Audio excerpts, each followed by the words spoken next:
তর্ক উঠে গেছে সংস্কার আগে না নির্বাচন আগে। আমরা পরিষ্কার করে বলি, নির্বাচনের জন্য সংস্কার দরকার, আর নির্বাচন গণতান্ত্রিক উত্তরণের গুরুত্বপূর্ণ অংশ। নির্বাচন লাগবে, এমনকি বৃহত্তর সংস্কার সম্পন্ন করতেও নির্বাচন লাগবে। একটা সংস্কার ছাড়া যেমন নির্বাচন হবে না, তেমনি অনেক সংস্কার আছে যেটা নির্বাচন ছাড়া সম্পন্ন করা যাবে না। নির্বাচনের জন্য আমাদের অনেকগুলো সংস্কার করতে হবে। কি কি সংস্কার করা দরকার?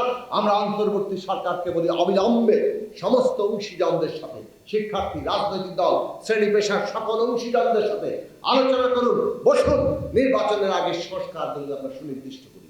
কতটা সময় লাগবে সেটা সুনির্দিষ্ট করি এবং আমরা নির্বাচনের সময়সীমা ঠিক করি। একই সাথে দেশের সংবিধান পরিবর্তন সহ মৌলিক কাঠামোগত যে পরিবর্তনগুলো আছে, সেই পরিবর্তন যা দেশের জনগণের প্রতিনিধিদের সমন্বয়ে গঠিত যে সংসদ, সেই সংসদ ছাড়া এই সমস্ত মৌলিক সংস্কার, মৌলিক পরিবর্তন সেগুলো সম্পন্ন করা যাবে না।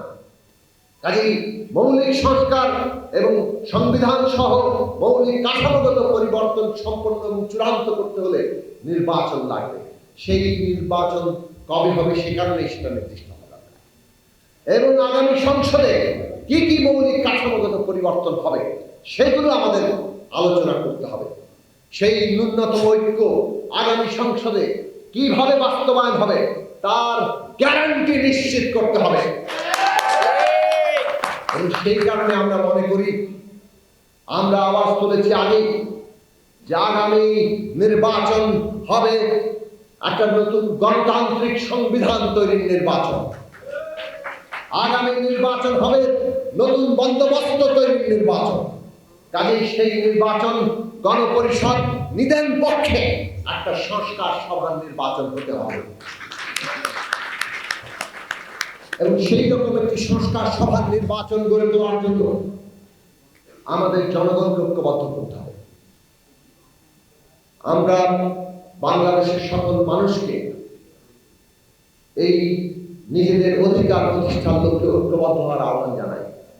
আমরা রাজনৈতিক দলগুলোর প্রতি আহ্বান জানাই, আসুন কিভাবে আমরা জনগণের স্বপ্নকে, তাদের আকাঙ্ক্ষাকে বাস্তব রূপ দিব, তার জন্য প্রয়োজনীয় উদ্যোগ গ্রহণ